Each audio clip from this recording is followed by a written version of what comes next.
Here's a phrase you've probably heard when discussing video games. If you don't like it, don't play it. Or, if you don't like it, don't use it. Now I understand the meaning behind these statements. Why waste your time doing something if you're not having a good time? And it's true, I hate opera. You don't see me buying tickets to the latest show so I can sit in a room and have people yell at me for 3 hours. And the same applies to video games. I drop games that I'm not enjoying, or if I'm not enjoying the cutscenes in an RPG like Trials of Mana, I skip them, and voila, problem solved. I know that sounds like sacrilege, skipping the reason to play RPGs, but if you haven't played Trials of Mana, you don't understand. What? Oh no! In fact, I'd argue Trials of Mana would be unplayable if you couldn't skip cutscenes. I value my ears too much to subject them to this torture. They don't deserve this. But when you try to be critical during discussions, fans get very defensive. How can you skip cutscenes? If you don't like it, don't play it. First of all, you're assuming I don't like the game, which is a stretch. Just because someone doesn't like parts of a game doesn't mean he doesn't enjoy the overall experience. I love the gameplay in Trials of Mana. I'm not gonna drop the game just because the voice acting budget consisted of a couple of cheeseburgers and one french fry. Second, how will you know whether or not you'll like something without playing it? Are you a fortune teller? Trailers and gameplay footage can't match the experience you get by playing a game. Watching someone play a strategy game makes for a dull viewer experience because the gameplay isn't exciting to watch. But when you're actually playing these games, they're anything but dull. So let's talk specifics. You'll see this argument used most often in regards to balancing issues. If a weapon or character is too powerful, and you argue that the difficulty is made worse because of that, people are all too happy to chime in with, well, you don't have to use it. Orlandu in Final Fantasy Tactics is a prime example. In Chapter 4, a party member joins your team who's so strong you can use him to basically solo the rest of the game without any issue. I love Final Fantasy Tactics, but Orlandu and the other story characters highlight a critical issue with the game, which is that these character-exclusive jobs are imbalanced. During Chapter 1, you're using generic and guest units the entire time, and it's easily the best part of the game because you're forced to learn how to create a balanced team to succeed. The game throws you to the wolves, and you can't rely on unique units as a crutch. Once you enter Chapter 2, you start obtaining story characters like Mustadio and Agrias, who come with powerful exclusive jobs, but can also reclass into any other job, which completely invalidates your generic units. It's an issue that gets worse as you play, until you finally obtain Orlandu, at which point any semblance of strategy is tossed out the window. So the excuse I've seen here is just don't use Orlandu or story units if you want a challenge. You're not forced to use them after all. But why should the player be in charge of balancing the game instead of the developers? Wouldn't it make more sense to design a game where a player is forced to use every tool to succeed, rather than ignoring tools to keep things from becoming too easy? Having more options at your disposal is what makes RPGs so engaging. That freedom of customization is a large appeal, and if you need to ignore options or risk trivializing the experience, you're depriving yourself of that appeal. And I like the story characters that join you in Final Fantasy Tactics. I enjoy them from a story perspective, I like their unique portraits, and their jobs come with powerful skills. I want to use them, but I also want the game to be balanced around them. Maybe enforcing a rule where you can only use one story member on your team at a time could be a solution. That way you're forced to use generics throughout the entire game. But even that attempt at balancing would be worthless once Orlandu enters the fray. I find these kinds of discussions on difficulty balancing fascinating. I love hearing other people's perspectives, whether they think something is too hard or too easy, and how they'd balance the game. Hearing unique points of view is something I genuinely appreciate, which is why I'm disappointed when people act dismissive in conversations, shooing people away that don't agree with them. One of the worst jobs you can have on the internet is being a reviewer for IGN, because your job isn't to give an opinion, it's to tell people what they want to hear. The comments section for these video reviews are the perfect representation of everything wrong with fan bases. People don't care about the content of the review. They just want to verify if the number matches what they'd give the game themselves. If it's too high, the reviewer was paid off. If it's too low, the reviewer is an idiot. Everything invariably gets compared to Call of Duty. How can you score this game so low if you gave Call of Duty a 9? Call of Duty, Fortnite, and Genshin Impact, the unholy trifecta. If you don't like a game, you gotta go back and claim your login bonus for Genshin Impact. This is the quarantine zone where you are banished if you dare to criticize a game. People are incapable of digesting scores in isolation. They use them as a measuring stick. A score should be used to determine how much a game gets right, but people view scores in a linear way. A 10 is a perfect game, so if 2 games each receive 10s, that means they're as good as each other, which is such a silly line of reasoning. Working with a 10-point scale and judging the hundreds of games you have played in your life, can you honestly say 10 points is enough to appropriately categorize each game? There are gonna be sub-tiers, so for example, in the 9-point tier, you'll prefer certain games more than others, and since that's the case, why even compare scores at all? Scores are meaningless as a comparison metric, but the world is infatuated with numbers and refuses to let them go. Society would collapse within minutes if numbers were eradicated from existence. But let's switch gears a bit here and talk about Pokemon, a series where the developers put in zero effort in balancing these experiences, so it's up to fans to create rules to make the games more enjoyable. That's why Nuzlocke and Ironmons exploded in popularity. On one hand, I find fan games like Showdown and Pokerogue to be much more entertaining than anything Game Freak's produced in the past decade. But on the other hand, it's such a shame that fans needed to go this far to make the series enjoyable again. There are so many Game Freak apologists out there that will defend anything Game Freak releases, which is part of the reason why this series has degraded so much. When you try to stifle criticism and reward publishers by purchasing their games without question, it gives developers and publishers leeway to put in less effort and charge more for their future games. Pokemon exemplifies this. Scarlet and Violet are the result of years of complacency from the fanbase. When each new generation breaks sales records, what incentive does Game Freak have to improve upon their formula? It seems like modern reviewers are more interested in criticizing performance issues rather than game design issues, and while performance issues are problems, they shouldn't blind you from more pressing concerns. When Scarlet and Violet released, the internet was flooded with complaints, but when you look at the most popular issue people have with the games, it's that the performance is awful. But why should I care if a game runs like shit if it plays like it too? I already don't like playing it, so fixing the performance issues isn't gonna suddenly change the mechanics and structure of the game.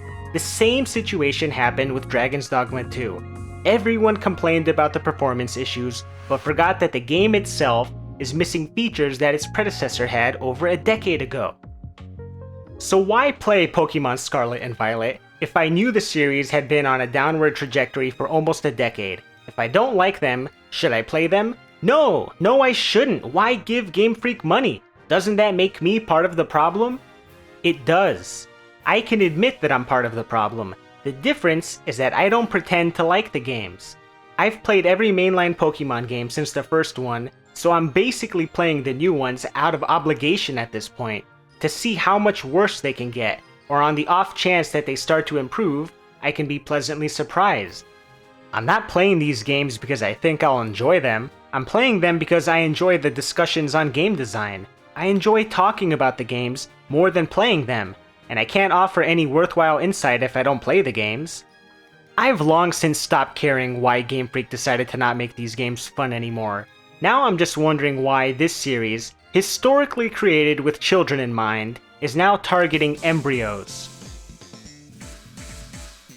Instead of being a toggle, Experience Share is now permanently enabled for your entire team. Experience Share has been in the series since the first game, which not only was optional, it shared 50% of the earned experience between every reserve party member. Then it was a held item, then a toggle, then ever since Let's Go Pikachu and Eevee, it was permanently enabled. And not only that, it no longer shares experience.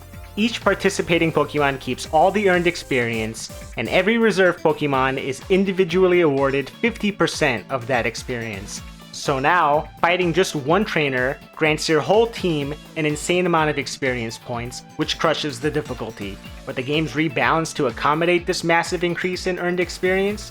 Of course not.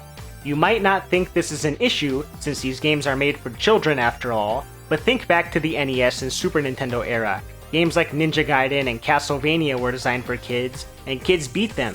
This wasn't an issue 30, 40 years ago, but nowadays, it's an issue. Think of the children. You no longer need to go to a dedicated building to switch Pokemon in and out of your team. You can do it on the fly. Was this an inconvenience before? Yes. That's how you create challenge in games, by inconveniencing the player. This inconvenience is an incentive to play better. In the older games, if you were stuck in a dungeon with 5 fainted Pokemon, you couldn't just open the menu and swap in 5 fresh reserve Pokemon. You needed to use Dig, an escape rope, or retreat, and most important of all, you needed to go through the dungeon again. This was your punishment for playing poorly. Not that any of this matters anymore because proper dungeons don't exist in Scarlet and Violet, and fast travel is unlocked almost right away. At no point during the experience are you ever in danger of failing. You can no longer choose between set and switch mode. The game is permanently stuck on switch. This change isn't even streamlining, it just makes the game more tedious to play. Set mode allowed me to keep my Pokemon in the fight without being prompted to change every single time the opponent sent in a new Pokemon. Now, I need to dismiss a text box every single time, which pads out the battles with needless bloat. Worse, if I want to challenge myself, because Game Freak is too lazy to balance the games themselves, I can't just put the game on set mode and be done with it. I need to create this rule myself during every single battle. I need to dismiss the prompt and then switch my Pokemon out. Every time. Shiny hunting has ruined shinies. They no longer feel special. It's not a 1 in 8,000 chance anymore. It's 1 in 4,000, and you can make it even easier with a shiny charm, sandwiches, and chaining. What's so special about having shinies when you've got 60 of them clogging your boxes? There's no excitement in finding a wild shiny anymore because I can just spend 20 minutes running around in circles waiting for one to spawn. I thought breeding for perfect shinies was bad enough, but we've devalued shinies even more. Just catch whatever shiny you want and make him perfect with bottle caps and mints. I'm not even gonna get into how worthless IVs and EVs are these days because of bottle caps, mints, and ability capsules, because if you actually care about competitive battling, you're just gonna play Showdown, not the official games. It's pathetic that a fan game surpassed Game Freak's releases long ago, but we'll get more into that later. You can't name your character and Pokemon whatever you want. These games have multiplayer functionality now. Can't have other kids seeing that you named your Pokemon Tard Wrangler. They might get offended. Oh wait, there's always been multiplayer in this series, and it wasn't an issue before. And what about the people that play perpetually offline? Why are you punishing them? It's one thing to bar my online access if I refuse to cooperate with your naming rules, but if I'm gonna play offline, who am I harming by naming my Pokemon Titty Twister? There's no bad guy headquarters to fight through. Dungeons in general are gone. Victory Road is gone. You can't re-challenge the Elite Four. You can fight them randomly at school. There's just a general lack of content across the board. I understand Pokemon is trying to deviate from its established formula to prevent stagnation. I think Legends Arceus was a step in the right direction, but making this series open world is a monumental leap backwards if you're not gonna make use of all that space. Open world design in general is tricky to get right, but in short, you need to provide the player with interesting activities to partake in to encourage exploration. In most open world games, side quests are used to send you across every inch of the map and sometimes into optional dungeons. Scarlet and Violet has a paltry amount of side quests, mostly just post-game quests that unlock the legendary Pokemon. That's it. That's pathetic. There should be hundreds of side quests in this game. There should be hundreds of wandering trainers itching to fight you, both on land and in the sky. Where's the attention to detail? When it rains, nobody runs for cover. When you block people, they phase through you and disappear. This world feels so devoid of life, so empty, because the only activities you can do are battling Pokemon and fighting the handful of trainers sprinkled around the map. That's it! Trainers that don't even engage you anymore. You need to initiate the battle yourself. Game Freak is reusing their same old tired game design and building the open world around it instead of designing the game to take advantage of the open world. You've got the skeleton of a Pokemon game surrounded by overwhelming mountains of nothing. And what happened to the "if you don't like it, don't use it" excuse? This used to be the case with features like Experience Share and Switch Mode, but in an attempt to prevent people from making the experience better by playing with Nuzlocke rules, Game Freak is denying you the opportunity to balance their game. They don't want to balance their own games, and they don't want you to do it either. You're gonna play by their rules or not at all.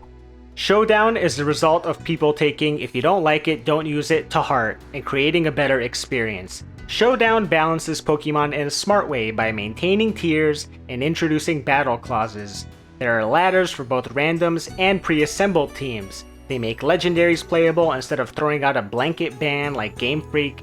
They even maintain categories for prior gens, so if you enjoy past metas, you can still experience them.